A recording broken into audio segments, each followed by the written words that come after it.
بسم اللہ الرحمن الرحیم۔ السلام علیکم۔ آفات سے حفاظت کی دعا۔ حضرت عبداللہ ابن عباس رضی اللہ عنہما فرماتے ہیں کہ ایک شخص نے حضور اقدس صلی اللہ علیہ وسلم سے شکایت کی کہ مجھ پر اور میری اولاد و اہل و عیال و مال پر بڑے حادثات و مصائب آتے ہیں، مجھے ہر وقت ان کا خوف سوار رہتا ہے۔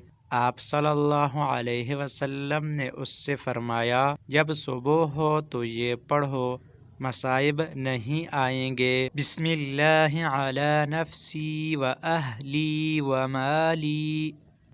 ترجمہ: اللہ کے نام سے اپنے نفس اور اہل اور مال پر۔